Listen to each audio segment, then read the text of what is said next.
Welcome to Connected with Laurie. I am your host, Laurie Caruso. I have a special guest here from CBRS Alliance, Mr. Dave Wright, the president of CBRS Alliance. How are you today? I am doing very well, Laurie. Thanks. It's great to be with you. It's great to be with you too. So CBRS, that's a big acronym we hear out there today. Citizens Broadband Radio System. Did I get it right? You got it right. Yes, gold star. Good, excellent. So I want to talk to you a little bit about what is CBRS and what does it mean for innovation in what we're seeing today, if you could. Sure. Yeah, absolutely. So I guess, first of all, it's not about truckers or CB radios. We had some confusion about that early on, so it's not the CB radio service. And I would just say for your audience, really, if we think about in 2020 what unlicensed services like Wi-Fi and Bluetooth have done, in our buildings, but, even more so just in our connected lives these days, right? How do we use Wi-Fi? How do we use Bluetooth? I mean, every time you're at home, in the office, or even in your car in terms of Bluetooth, we're making use of those technologies. And all of that innovation really traces back to the mid-1980s when the FCC opened up a little bit of spectrum for unlicensed services, actually 83.5 megahertz in the 2.4 band. And so, everything that we know today came about because of what the FCC did back 35 years ago. And what CBRS represents, in my mind, is another real, I'm trying to use a term that's not too much of a cliche, but I mean, it really is another, monumental historic moment that we're going through now, where the commission is opening up 150 megahertz of prime mid-band spectrum in the 3.5 gigahertz range, which is, globally a real centerpiece for 5G strategies for spectrum in terms of spectrum. And so the commission is opening up that 150 megahertz here in the U.S. for a variety of uses. And there's a protected, sort of exclusively licensed, what we would think of as licensed spectrum component. Probably more importantly for this audience, there's I'm going to use the term opportunistic access component, which is similar in some ways to unlicensed in terms of it's really available to virtually anyone to use. It's available virtually no cost. And there's a real large and vibrant ecosystem of hardware and equipment that's forming around that opportunity. And this is more for cellular technologies, unlike the unlicensed spectrum, which has been dominated by Wi-Fi technology. So this is the opportunity for building owners, property managers, and others, carriers, private enterprises, industrial players, to deploy their own LTE or 5G network for the first time in a lot of cases. And so to harness the capabilities of LTE and to do that in spectrum, which is very predictable, deterministic, to realize new connectivity capabilities and meet some different use cases than they have been able to before. Yeah, that's. And I think we'll look back in 20 or 30 years and go, wow, this was like that moment in '85 when we got unlicensed with CBRS. Isn't it incredible how long it takes to actually deploy something that we thought about 35 years ago? I guess we've had Wi-Fi around, so unlicensed became, a possibility in '85. It was really more like the late '90s before, we really started seeing Wi-Fi.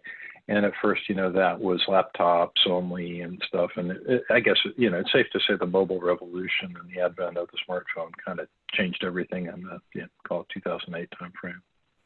And then to have now CBRS as part of our dinner table discussion, so to speak, because even my children are talking about CBRS now. It's pretty incredible. Wow, so, okay. Yeah, well, I do a lot of talking about technology, so they're hearing it and then asking, wait, what does that mean? And what is that going to do for me when I'm older? So it's actually pretty cool. It's pretty cool. That is cool. So I thought my kids were the only ones who had to put up with CBRS. No, oh gosh, no, they have to put up with all sorts of acronyms. That's why I always like to spell out the acronym, because most of the time people are like, I hear CBRS, but what does it mean? And then it's the trivia question of the day. Okay, let's go there. So understanding future technology, the roadmap, and how to get there. Obviously, CBRS is critical for us to be able to do that. A frequency to help get us to the future, so to speak. I know that this is a big message globally that you actually have to be the forefront of. Talk to me a little bit about the CBRS Alliance. And we also hear the term ONGO. Talk to me a little bit about that, because I know ONGO is the Sure. uncompromised connectivity. I want to hear what the differences are and why together, what that means. Sure. Yeah, great question. So, on the Alliance is a group of now about 180 different companies and organizations, mostly companies. We've got a few industry orgs as well. But yeah, we started off with 6 founding members in August of 2016. And so in 4 short years, we've gone from 6 to 180. So we're pretty excited about the growth. And, we came together really to look at what are the opportunities for, LTE and 5G services in this frequency band. How can we optimize it? How can we make sure that the solutions are interoperable so you can mix and match equipment, and that kind of will get touched on in the conversation about ONGO, which I'll get to in a minute. But, and then really to raise awareness that, hey, the FCC has done this really cool thing.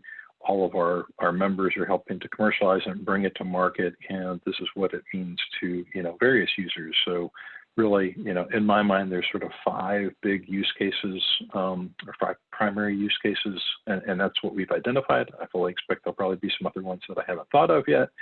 But at this point, it's sort of, mobile broadband. So that would be the mobile operators and the cable operators using this to either augment their existing mobile networks or perhaps roll out their own cellular mobile broadband services in the case of the cable companies.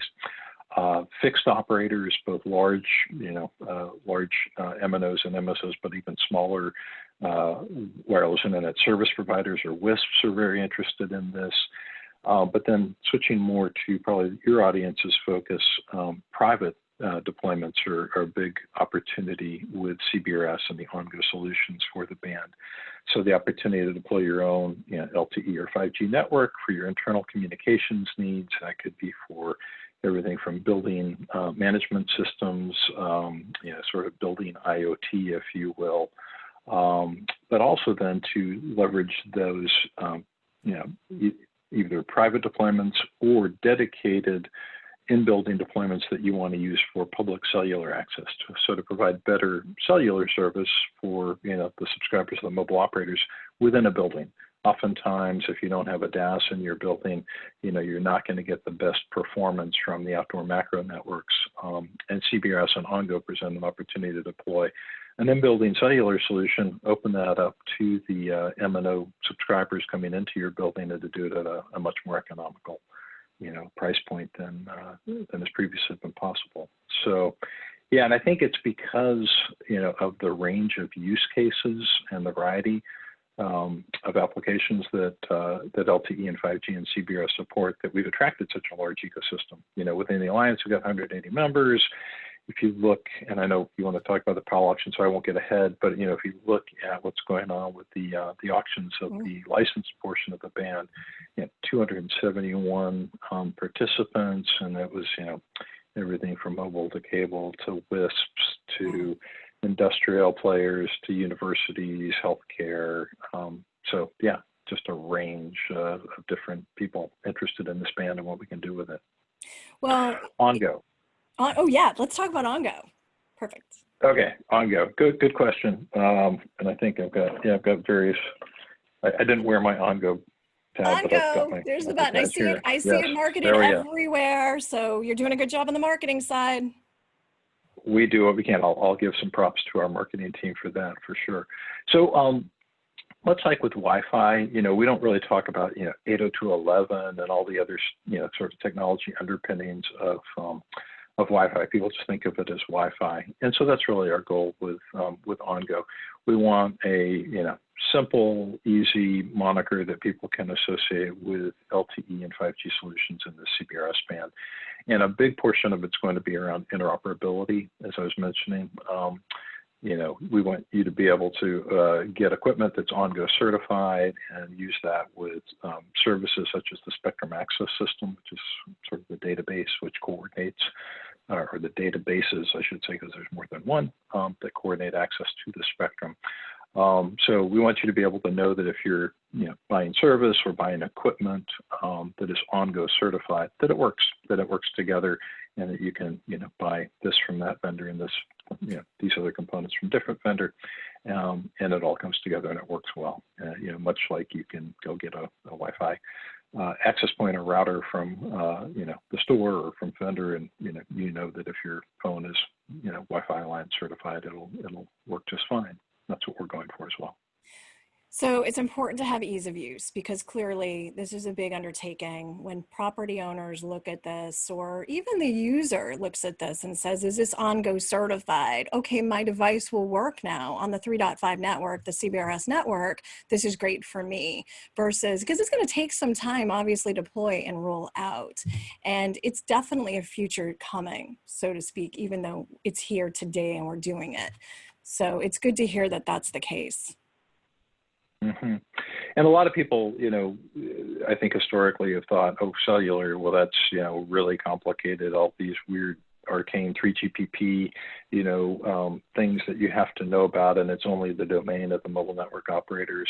And the reality is, even outside of, what we're doing with CBRS and OnGo, there's a big movement afoot globally to bring private cellular services to enterprises, property owners, industrial players. So that's not just a U.S. phenomenon with CBRS, although that's obviously our focus. If you look at initiatives, Germany's opening up the 3,700 to 3,800 megahertz range for industrial private networks. The UK is opening up 3,800 to 4,200. France has got 2,600. So there's a big move afoot by a number of different, telecom vendors, both the traditional cellular systems providers, as well as more people coming from an enterprise wireless local area network kind of heritage, and they're all bringing solutions to market which are more tailored to the, the enterprise or the property manager. So you don't have to, sort of live and die the 3GPP, vernacular in order to understand or operate one of these networks. Dispersed networks are always something that's challenging, so to speak, from an international perspective, I'm sure. Being that, the user here traveling to the UK, is my phone going to work? Is my device going to work? And how does that look? Right. That's a really powerful piece there. And I'm going to stop there because I want to come back to that. We're actually going to take a short break. So we'll be right back after these messages. Stay tuned.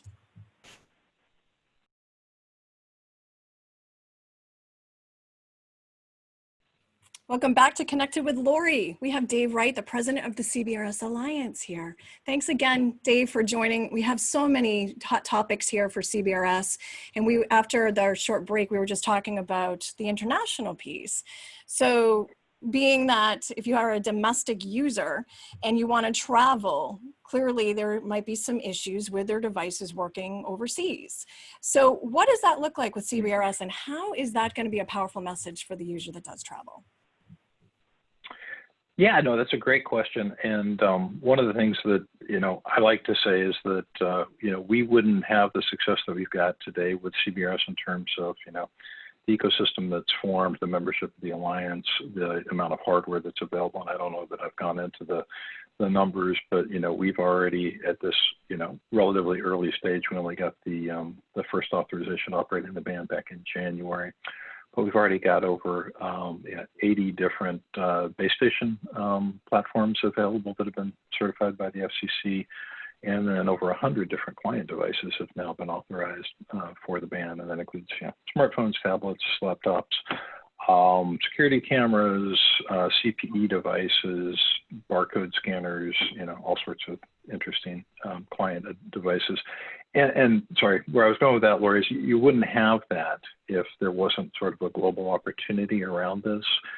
So the 3.4 to 3.8 gigahertz or 3,400 to 3,800 megahertz range has been available as a global, well, it's been available in two band designations from 3GPP. So there's band 42, which is 3,400 to 3,600, band 43, 3600 to 3800. That's been around about 10 years now. And so that led to, and then those have been deployed in Japan and other parts of the world. And so there's been a device ecosystem that formed around that, chipsets, and then, you know, the infrastructure equipment, the client devices. And so we're riding that wave. And probably even more importantly, that same frequency range, 3400 to 3800, is now, you know, designated as sort of pioneer bands for 5G services. So all of Europe is you know, sort of designating some or all of 3400 to 3800 for 5G, and the CBRS band will be used for 5G as well as LTE. So, you know, the fact that we can tap into a global market for devices means that the economics are much more attractive for everyone. And it means that, you know, if you get the 3GP band, I don't want to get too in the weeds, but the 3GPP band for CBRS is band 48, which is the LTE designation, and then N48 would be the 5G designation for the CBRS band.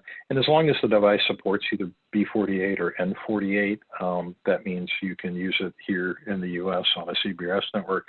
And if it does support band 48 or N48, it almost invariably will support those frequency ranges in Europe, which would be like B42, B43, or N42, N43, and other parts of the world, not just Europe. I just use that as an example. Yeah. So. Bring up a good point for sure, because like with any technology change, typically it does require equipment, handset deployment, handsets having that availability to operate.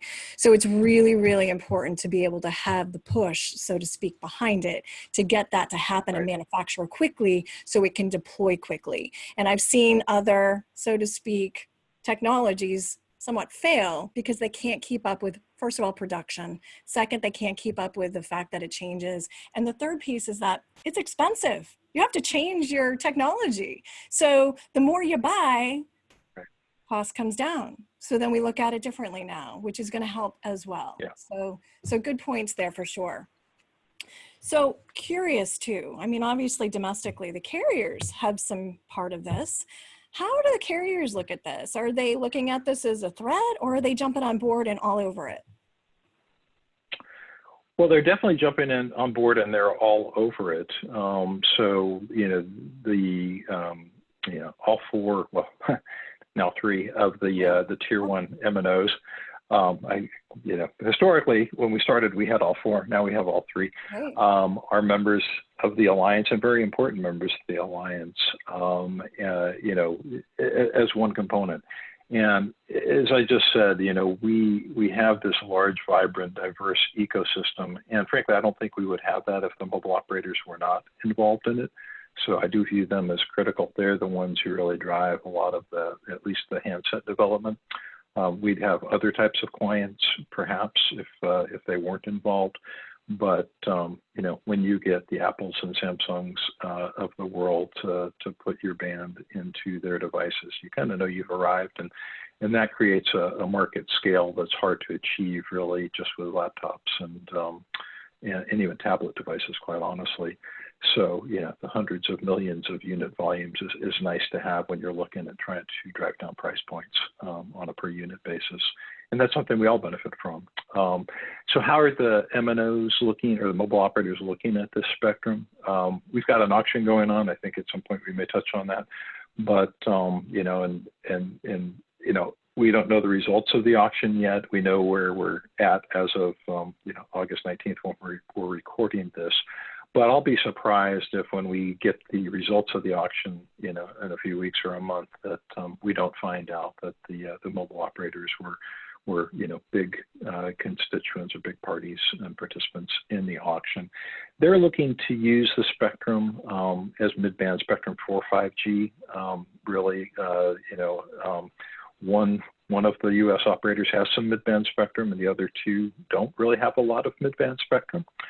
So CBRS is the first opportunity for a couple of them to really you know, roll out 5G mid-band. So we expect that will be the case. They can use this to augment the capacity of their exclusively licensed bands. And again, they can do that either at the licensed tier, which we call the priority access layer, or that opportunistic tier, which is called general authorized access. So, I think that's one of the primary motivations. 3.5 is also, in CBRS, it's low power or medium power type of deployments.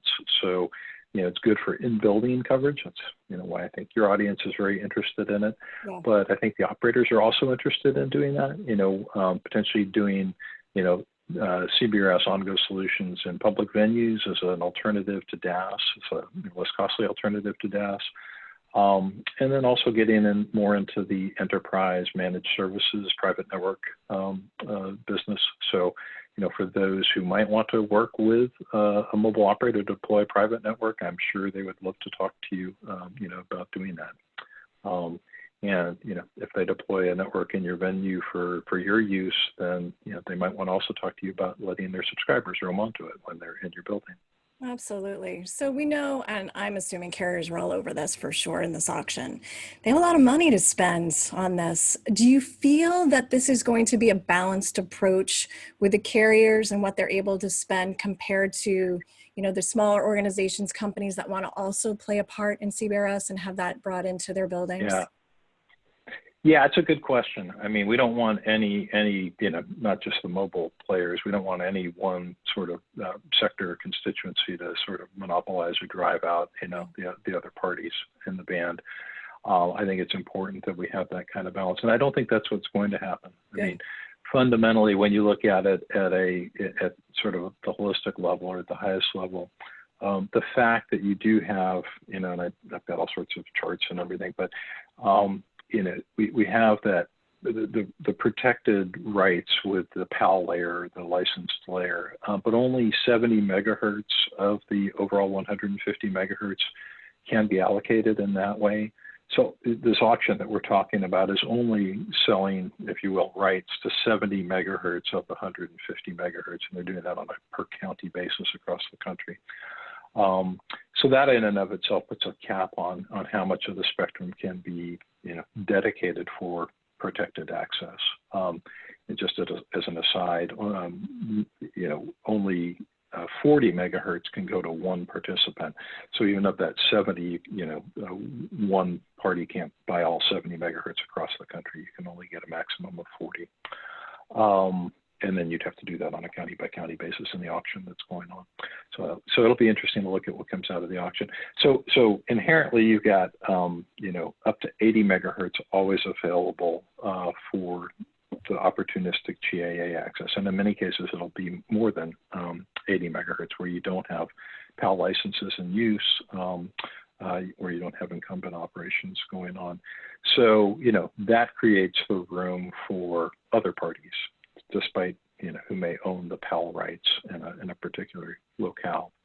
And then you've got just economic incentives. So even in the case where, I might want to use spectrum at the protected access tier, and I wasn't able to, spend the money to obtain that right at the auction that's going on, I believe there'll be opportunities to secure those rights via the secondary market. Unlike traditional licensed spectrum, there's some unique characteristics of the CBRS framework that really incent the license holders to make their unused portions of their license areas available to other parties for leasing. If I buy the one of the PALs for the county that I live in, which is roughly urban, suburban, and then roughly quite rural. If I'm an operator, I probably want to deploy it in the metro areas, the urban and suburban areas. Probably not very interested in deploying it in the rural areas, and I may or may not want to use it in building. So, if I'm not using it outside of the areas where I am using it, people can use it at the opportunistic tier and not pay me a dime. So if somebody wants to pay me for a protected right for, a factory or a building, they just, want the absolute certainty that comes with protected rights. Why wouldn't I lease that to them? I mentioned the spectrum access system, spectrum access system, too many big terms. Yeah. But I mentioned, these are the databases that coordinate the access to the spectrum. And And because they're, because they're doing that function, they also provide a real simplified way of leasing spectrum. If I'm a PAL holder, I can say, okay, this is where I'm going to deploy radios in this county. Mr. SAS, which is the acronym for Spectrum Access System, Mr. SAS, I'd be interested in leasing, anything outside of the areas that I'm going to deploy. And likewise, the SAS can, take requests from the certified lessees. And there's a very simplified process or architecture that the FCC has put in place to manage all of that and really make it administratively simple, kind of an online broker, if you will, for spectrum rights. Wow. Yeah. That sounds easier than we would normally see. So I'm glad to hear that for sure, because that actually was going to be another question for me, but I know you still had something more. Did you? I guess that's about where I was going, so I think between, the fact that there's always a certain amount of spectrum available at the GAA tier for anyone to utilize, and the fact that the PAL holders will be incentivized really through this light touch leasing to make those rights that they're not using available to other parties. I don't think we're going to see any one, entity or even sector sort of drive out the other parties. And I think we'll see that in the outcome from the auction. Again, the auction is just the tier 2 PAL tier. Doesn't even take into account the GA tier. But I think when we see the auction results, we're going to see that there were, a good number of different use cases and different, industry sectors that obtained those rights. I'll be surprised if some of the WISPs didn't obtain licenses in rural counties across the country, for instance. So when, again, are we going to hear the news from the auction and what the award system is?